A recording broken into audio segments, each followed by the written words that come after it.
तरफ से हुकूमत से चंद सवालात करना चाहूंगा कि वजीर आजम ने कहा कि खून और पानी एक साथ नहीं बह सकते, आतंकवाद और बातचीत एक साथ नहीं हो सकती।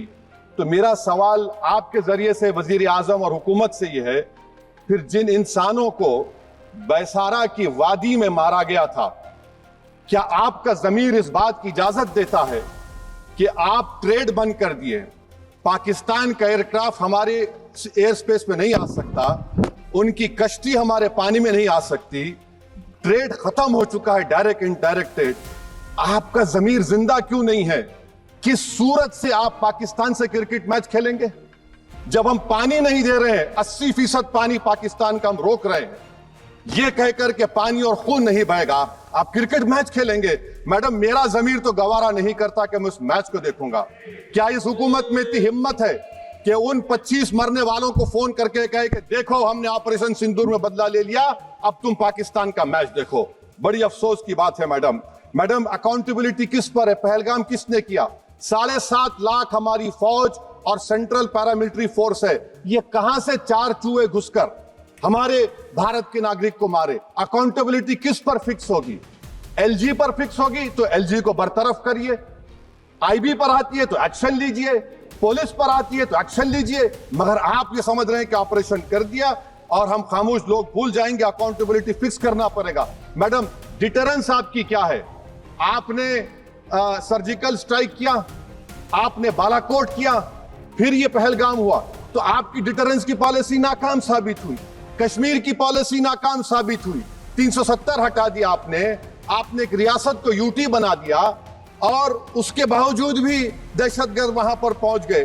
तो और अफसोस मुझे इस बात का होता है मैडम कि पाकिस्तान को हम जानते हैं, पाकिस्तान और इजराइल इस पूरी दुनिया में एक फेल्ड स्टेट है, और पाकिस्तान के आर्मी चीफ को, जिससे हमारे स्ट्रेटेजिक रिलेशनशिप, इसको अपना दोस्त कहते हैं, उस देश का प्रेसिडेंट उस शख्स को बुलाकर खाना खिलाता है अपने साथ जिसके भाषण से हमारे लोग मारे गए थे। तो क्या आपकी खारजा पॉलिसी कामयाब हुई? आप देख लीजिए। अच्छा, हमारे देश में एक ऐसी तंजीम है जिसका वजूद नफरत की बुनियाद पर और मजहबी अज़वियत को फैलाने के लिए बनाया गया, उनको तकलीफ है सेकुलरिज्म से, सोशलिज्म से, मगर हमारे संविधान के प्रियम्बल में लफ्ज सॉवरेन है। सॉवरेन का मतलब यह है कि हम खुद मुख्तार हैं, हम हाकिम आला हैं, हम अपने मुल्क के मुकद्दर का फैसला करेंगे। एक गोरा व्हाइट हाउस में बैठकर भारत की सीज फायर का ऐलान करेगा, यह आपका नेशनलिज्म है? अफसोस होता है मुझे सर। मैडम, मैं आपसे पूछना चाह रहा हूं कि अगर एक चचा सैम ऐलान कर रहे हैं तो हमारी फौज पर क्या असर पड़ा होगा?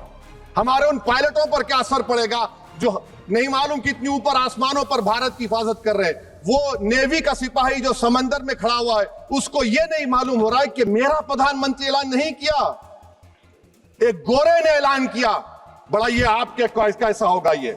मैडम, मेरा सवाल हुकूमत से यह भी है कि हम कोई एडवर्सेरियल कंट्री नहीं है अमेरिका के लिए, हम दोस्त हैं, स्ट्रेटेजिक रिलेशनशिप है, क्या क्या एग्रीमेंट हमने साइन नहीं किया, तो क्या ये दोस्ती निभा रहे हैं?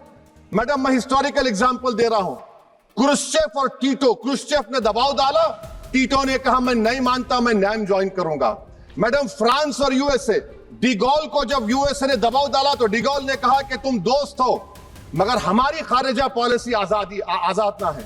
मैडम, वहीं पर आप देखिए गुजराल साहब, जिसको कहते सबसे कमजोर थे, वजीर आजम थे, उन्होंने बहादुरी का मजारा किया, रिफूलिंग करने नहीं दिया। वियतनाम 20 साल यूएसए लड़ा मगर झुका नहीं, और हम उनको बोल भी नहीं पा रहे। हम तो कोई दुश्मन मुल्क तो नहीं है अमेरिका के, ये आपको समझने की जरूरत है। और मैडम, यहां पर वजीर खारजा ने कहा वो चीन गए, डिप्टी चीफ ऑफ स्टाफ ने कहा कि चीन के इक्विपमेंट एक लाइफ लैब था हमारे उनके लिए। क्या आपने कहा चीन को कि तुमने क्यों दिया पाकिस्तान को हथियार? आप नहीं कहे। और मैडम, आप जानते हैं कि रक्षा मंत्री ने कहा कि स्विफ्ट एंड प्रोपोर्शनेट, तो फिर जो इंडोनेशिया मिलिट्री अटैचे ने कहा कि हमको कहा गया मत मारो, हम सेल्फ डिफेंस में भी नहीं मार सकते थे पाकिस्तान को। और अगर आप ट्रंप के बयान को गलत कह रहे हैं कि 5 एयरक्राफ्ट नहीं गिरे, मैं यकीन करता हूं आपकी बात का, आप हमारे पायलट्स को कमेंट करिए ना, हमारे पायलट्स को कमेंट करिए कि हम अपने पायलट्स की तारीफ करते हैं, आप वो भी नहीं करना चाहते। मैं हुकूमत से जानना चाहता हूं मैडम कि क्या फ्रांस ने हमको सोर्स कोड नहीं दिया जिसकी वजह से हमारे एयरक्राफ्ट को क्या नुकसान हुआ? अब मुस्तकबिल में आप हथियार खरीदेंगे तो क्या आप सोर्स कोड हासिल करेंगे? और मैडम, मैं आपको बताना चाह रहा हूं, मेरे सवाल का जवाब हुकूमत दे।